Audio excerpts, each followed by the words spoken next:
फकल्यान्ड युद्ध र म्याराडोनाको त्यो मार्मिक अभिव्यक्तिलाई हेरौँ। हामीले अर्जेन्टिना र मेस्सीलाई गाली गरिरहँदा इतिहासको एउटा पाना पल्टाएर हेर्न जरुरी छ, जहाँ नेपालीको नाम जोडिएको छ।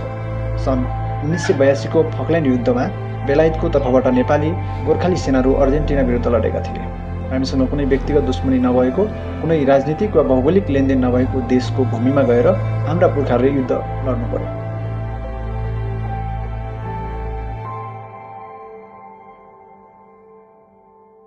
फकल्यान्ड युद्धपछि जब अर्जेन्टिनाले फुटबल मैदानमा इङ्ल्यान्डलाई हरायो, तब एक पत्रकारले म्याराडोनालाई सोधे, तपाईहरूले इङ्ल्यान्डमाथि जित हासिल गर्नुभयो, कस्तो लागिरहेको छ? म्याराडोनाले युद्धको त्यो घाउलाई स्मरण गर्दै प्रतीकात्मक रूपमा भनेका थिए, यो खेलमा इङ्ल्यान्डले गोर्खालीहरू ल्याएको थिएन, त्यसैले उसले जित्न सकेन। सायद गोर्खाली ल्याएको भए उनीहरूले हामीलाई जित्न सक्ने थिए।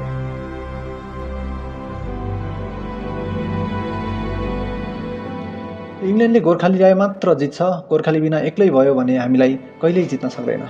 यो भनाइले गोर्खाली वीरताको सम्मान त गर्छ नै, सँगसँगै युद्धमा अर्जेन्टिनाले भोगेको पीडा र नेपालीप्रति उनीहरूको दृष्टिकोण पनि झल्काउँछ।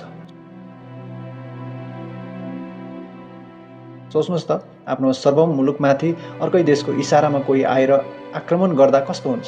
आज अर्जेन्टिना हाम्रो गालीको पात्र होइन, बरु हाम्रो तर्फबाट एउटा गहिरो सहानुभूति र सम्मानको हकदार देश हो।